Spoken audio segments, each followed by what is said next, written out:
ॐ अज्ञानतिमिरान्धस्य ज्ञानाञ्जनशलाकया चक्षुरुन्मीलितं येन तस्मै श्रीगुरवे नमः। श्रीचैतन्यमनोभीष्टं स्थापितं येन भूतले स्वयं रूप कदा मह्यं ददाति स्वपदान्तिकम्। वन्देऽहं श्रीगुरोः श्रीयुतपदकमलं श्रीगुरुं वैष्णवंश्च श्रीरूपं साग्रजातं सहगणरघुनाथान्वितं तं सजीवं साद्वैतं सावधूतं परिजनसहितं कृष्णचैतन्यदेवं श्रीराधाकृष्णपादान् सहगणललिता श्रीविशाखान्वितंश्च। हे कृष्ण करुणा सिन्धो दीनबन्धो जगत्पते गोपेश गोपिका कान्त राधाकान्त नमोऽस्तुते। तप्त काञ्चन गौराङ्गी राधे वृन्दावनेश्वरी वृषभानुसुते देवी प्रणमामि हरिप्रिये। वंशकल्पतरुभ्यश्च कृपा सिन्धुभ्य एव च पतितानां पावनेभ्यो वैष्णवेभ्यो नमो नमः। जय श्री कृष्ण चैतन्य प्रभु नित्यानंद श्री अद्वैत गदाधर श्रीवासादि गौर भक्तवृंद। हरे कृष्णा कृष्ण कृष्ण हरे हरे, हरे राम राम राम हरे हरे। नमो विष्णुपादाय कृष्णपृष्ठाय भूतले श्रीमते भक्तिवेदान्तस्वामिनिति नामिने नमस्ते सारस्वते देवे गौरवाणी प्रचारिणे निर्विशेषशून्यवादी पाश्चात्यदेशतारिणे। नमो महावदन्याय कृष्णप्रेमप्रदायते कृष्णाय कृष्णचैतन्यनाम्ने गौरत्विषे नमः। परमानन्दमाधवं श्रीचैतन्यमीश्वरम्। हरि ओम तत्सत्।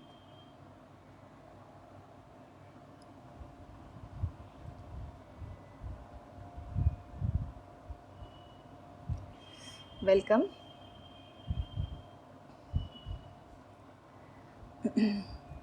So today we are going to start from verse 42 of chapter 2. Verse number 42, 43 and 44 we will recite first and then we'll discuss.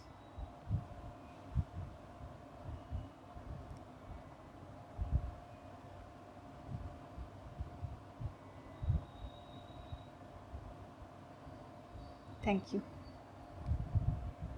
यामिमं पुष्पितं वाचं प्रवदन्त्या विपश्चिताः वेदवादरतः पार्थ नन्यदस्तीति वादिनाः। कामात्मनः स्वर्गपरा जन्मकर्मा फलप्रदां क्रियाविशेषबहुलां भोगेश्वर्यगतिं प्रति।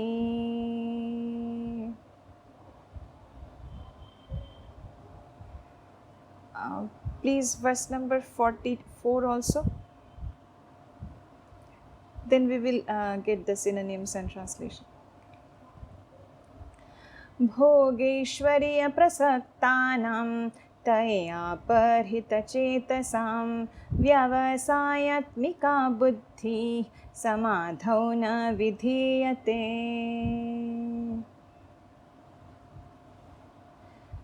यामिमां, all these, pushpitam, flowery, vacham, words, pravadanti, say, avipashchitaha, men with a poor fund of knowledge, vedavadarataha, supposed followers of the Vedas, partha, O son of Pratha, na, never, anyat, anything else, asti, there is, iti, thus, vadinaha, the advocates, Kama Atmanaha, desirous of sense gratification. Svargaparaha, aiming to achieve heavenly planets. Janma Karma Phala Pradam, resulting in good birth and other fruitive reactions. Kriya Vishesha, pompous ceremonies. Bahulam, various. Bhoga, incense enjoyment. Aishwarya, and opulence. Gatim, progress. Prati, towards. Okay, we will read the translations of 42 and 43 together and then 44. Men of small knowledge are very much attached to the flowery words of the Vedas, which recommend various fruitive activities for elevation to heavenly planets, resultant good birth, power, and so forth. Being desirous of sense gratification and opulent life, they say that there is nothing more than this.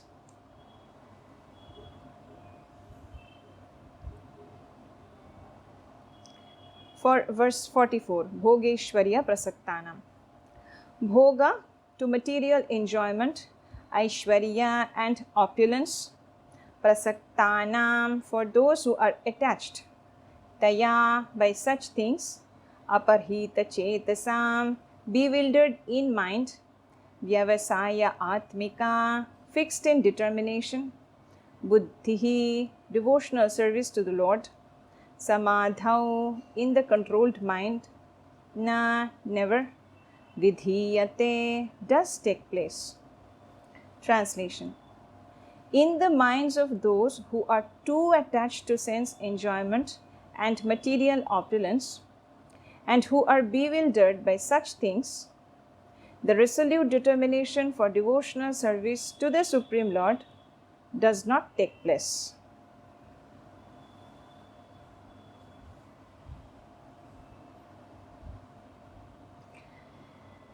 Okay, so we see in these three verses, the Bhagavan says that inclination to the sense gratifactory proposals for enjoyment in heaven is not appreciable, and it is due to insufficient knowledge.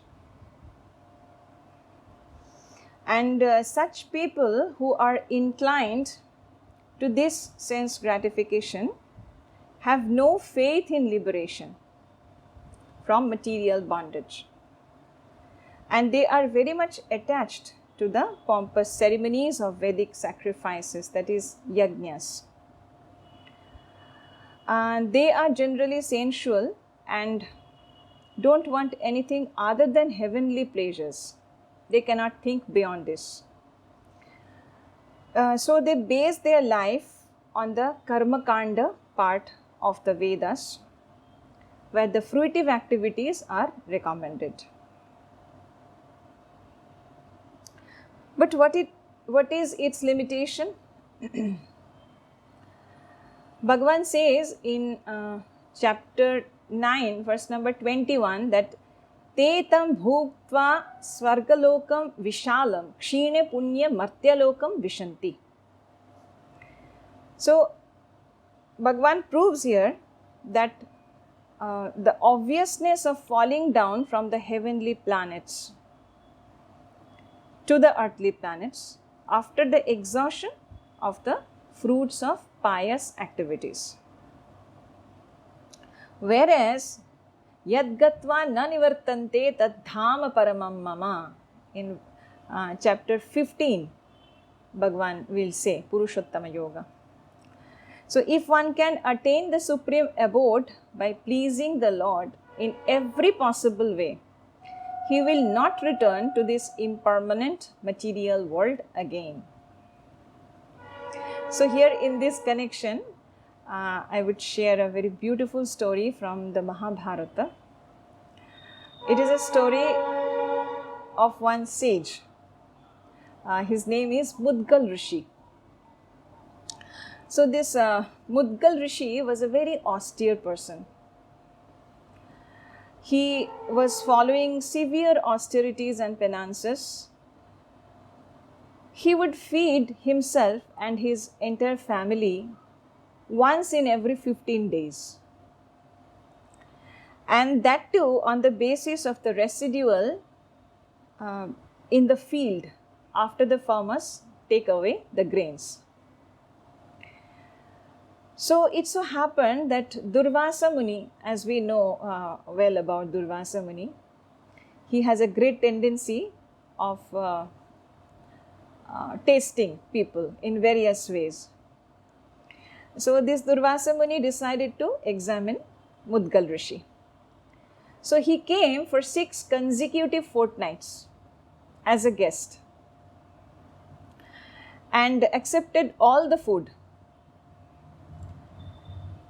because we know that it is customary in Sanatana Dharma that a householder must employ all his possessions in the service of the guest, because they consider the guest as a representative of the Supreme Lord, Atithi Devo Bhava, no less than the demigods, even sometimes at the same level of the Supreme Lord also. Anyway, after feeding Durvasa Muni, the entire family had to fast. In spite of that, they remained fixed in their devotion and resolute faith. So as a result of this, the Devadutas came to take Mudgal Rishi to the Swargaloka. Now the Devadutas described everything about the Swargaloka and also of the Bhagavad Dham, that is the supreme abode of Lord Vishnu. So when Mudgal Rishi came to know about the heavenly planets as well as the supreme abode, as Bhagavan says in chapter 15, verse number 6, न तद् भासयते सूर्यो न शशांक न पावकः यद्गत्वा न निवर्तन्ते तद्धाम परमं मम. So it is the self-illuminating abode, the Supreme Lord, where there is no requirement of sun or moon or any kind of fire. So that is Bhagavad Dham, the supreme abode of Lord Vishnu. So when Mudgal Rishi heard all this, he simply refused to go to Swargaloka, because he knew that Kshine Punya Martya Lokam Vishanti. After exhaustion of the pious activities, I again will have to come to this earthly planet. But if I can go to the supreme abode, there is no chance to return here again in this Dukhalayam Ashashvatam, this temporary place of suffering. So he refused to go to Swargaloka and finally attained the supreme abode by remaining fixed in his service to the Lord. Okay, so here this samadhi, that bhogeshwarya prasaktanam tayapa hitachetasam vyavasayatmika buddhi samadhau na vidhiyate. Samadhi means that fixed mind. According to the Vedic dictionary Nirukti, it is said that samyak adhiyate asmin atma tattva yathatmyam. So when the mind is fixed for understanding the self, it is said to be in samadhi. So samadhi is never possible for the people inclined to material sense enjoyment and who are deluded in such temporary things. So these people are always attached and attracted to the sense pleasures, enjoying life in heaven also, and residing in the, they are actually who cannot think beyond this, they actually dwell in the mind, in the periphery of the mind, or the kingdom of the mind, Manorajya, what is called. So they cannot cross this level and cannot reach the resolute determination of attaining the supreme abode. Therefore, Bhagavan says in verse number 45, we see, so because of this, that there is the limitation of the ceremonies instructed in the Vedas, that is the Karmakāndā of the Vedas, Bhagavan will now say to Arjuna that, okay, first we will recite verse number 45.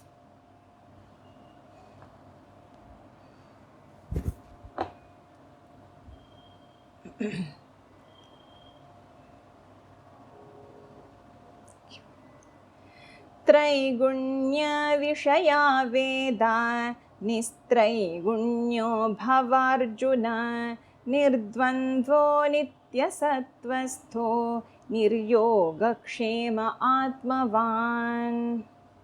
Traigunya pertaining to the three modes of material nature. Vishayaha on the subject matter. Vedaha Vedic literatures. Nistraigunyaha transcendental to the three modes of material nature. Bhava be. Arjuna, O Arjuna. Nirdvandva without duality. Nitya Sattvasthaha in the pure state of spiritual existence. Niryogakshemaha free from ideas of gain and protection. Atmavan established in the self. Translation. The Vedas deal mainly with the subject of the three modes of material nature. O Arjuna, become transcendental to these three modes. Be free from all dualities and from all anxieties of gain and safety, and be established in the self. So that is why Bhagavan says that, O Arjuna, go beyond these three gunas, sattva, rajas, tamas, and become transcendental. So we see the Karmakāndā is under the of the Vedas is under the three gunas of nature. So they are of course impermanent and cannot bring permanent happiness. The thing which is impermanent cannot bring permanent happiness. It is obvious. So Bhagavan says here, certain qualities he mentions. The first is Nistraigunya, that is Gunatita, becoming transcendental, which is a perfect, peaceful state. Then he says Nirdvandva. Nirdvandva means going beyond duality, as we just said also. Nitya Sattvastha. It is very important. What is Nitya Sattvastha? Nitya Sattvastha means becoming situated in Shuddha Sattva or Sattvika state. That is, it is a pure state of spiritual existence. How? Usually, we find that the three gunas are ever changing within us. Even a person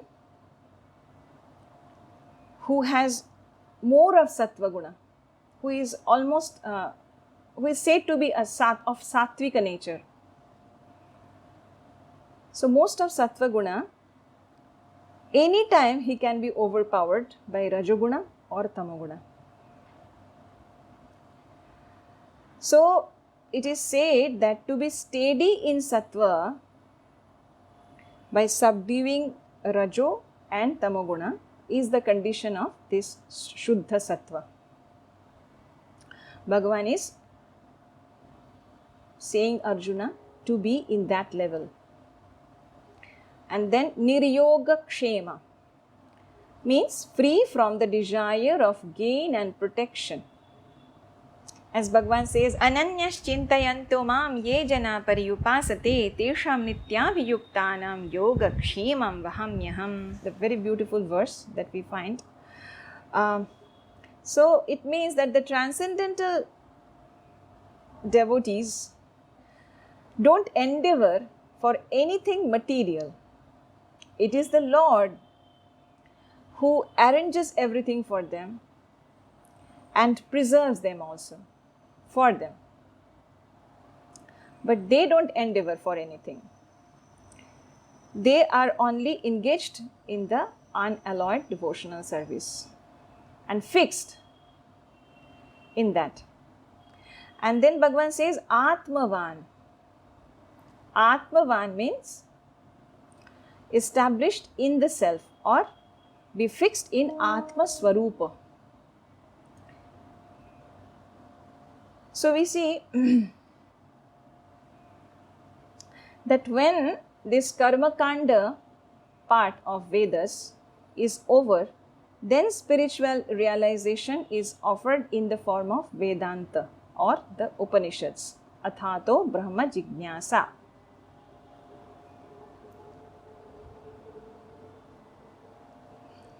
So what is Brahman? This query then comes in our mind. Okay, so verse number 46.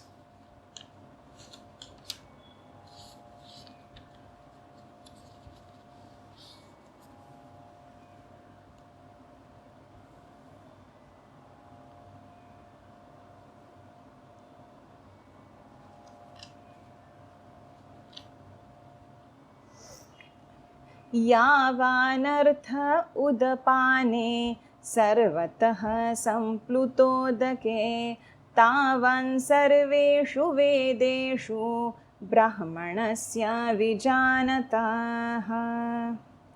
Yavan, all that, arthaha is meant, udapane in a well of water, sarvataha in all respects, Sampluta udake in a great reservoir of water, tavan similarly, sarveshu in all, vedeshu Vedic literatures, brahmanasya of the man who knows the supreme Brahman, vijanataha who is in complete knowledge. Translation: all purposes served by a small well can at once be served by a great reservoir of water. Similarly, all the purposes of the Vedas can be served to one who knows the purpose behind them. Thank you. So we see from verse number 42, in the first 3 verses, Bhagavan stated about the limitations of the Karmakanda. And then in verse number 45, he said not to be entangled to that part only, becoming transcendental. And then Bhagavan says here in verse number 46 that the person who is in complete knowledge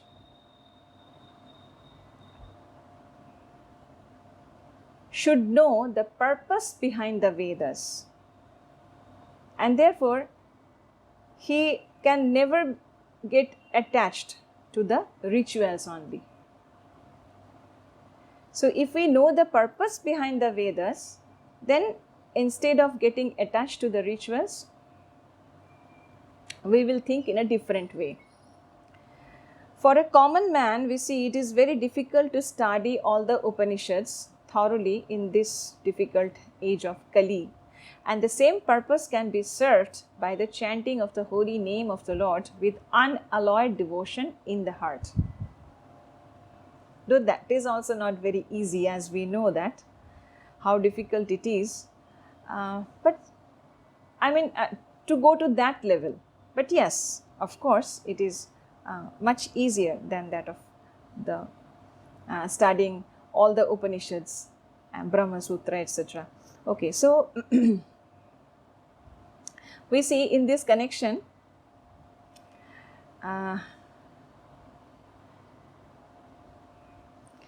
when Chaitanya Mahaprabhu went to Varanasi, he met the great Vedantin Prakāśānanda Saraswati. And then they had a conversation. When Prakāśānanda Saraswati saw Mahaprabhu chanting the holy name of the Lord all the time, he asked him that you are a sannyasi, so you should study the Brahma Sutras and be engrossed in the Vedantic meditations.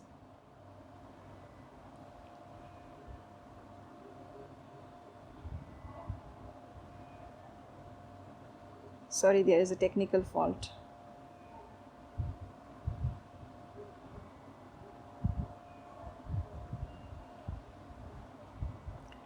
Okay.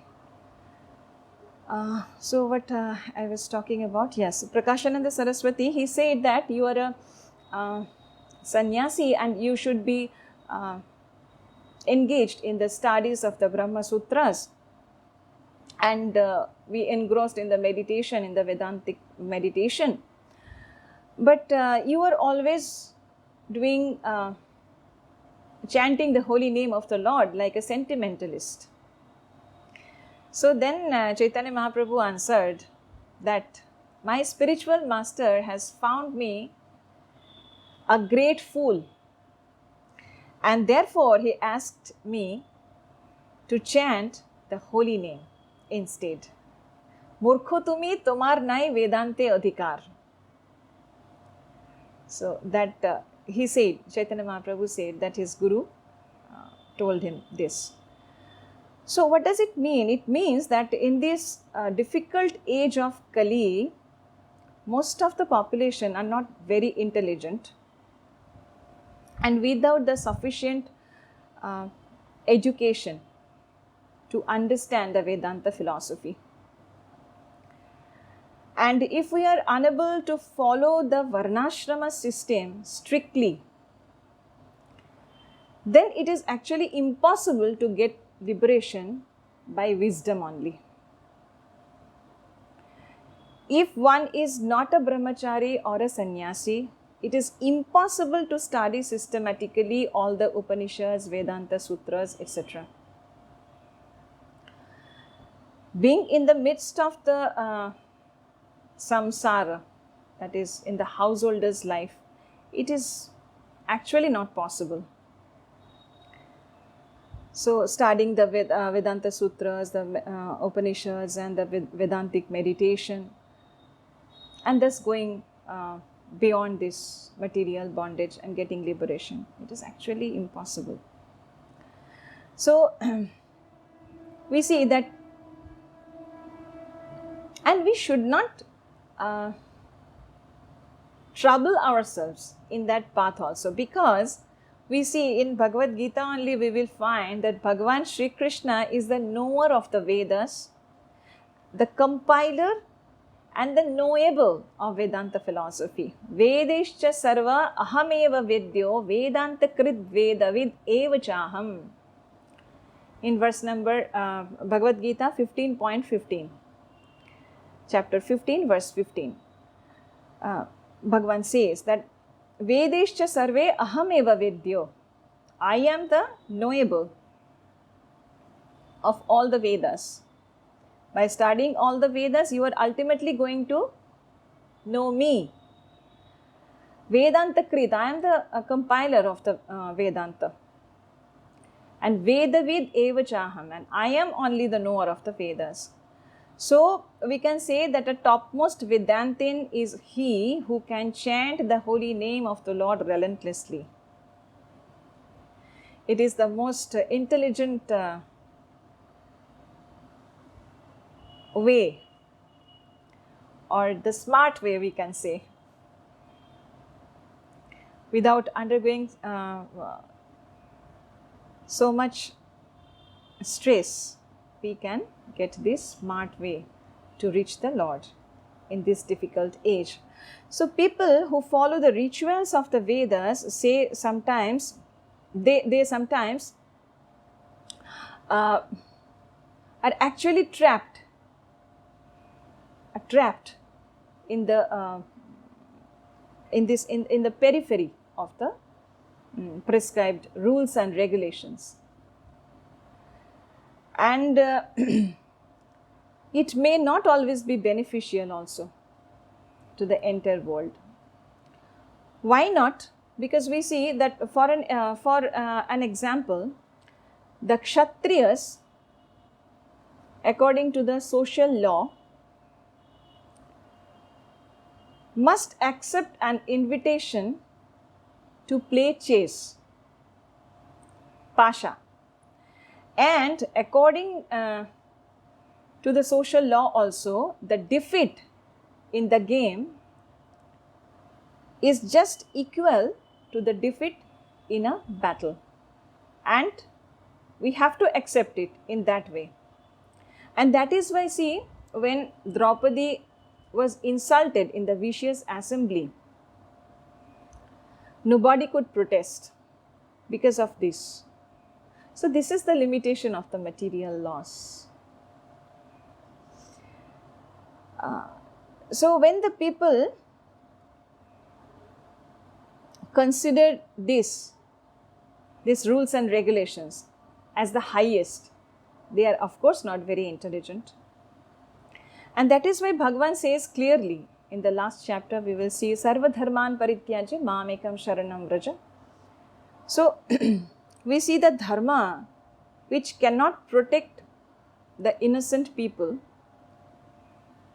a woman and a child, that is to be abandoned at once. So these false rules and regulations, false religious principles, these are all useless. Okay, so the next two verses are very, very important. So we cannot study today. It needs time. Okay, so with this we will end today's session.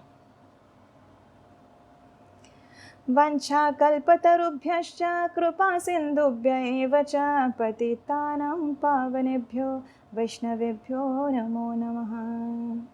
Hare Krishna, Krishna Krishna, Hare Hare, Hare Rama, Rama Rama, Hare Hare.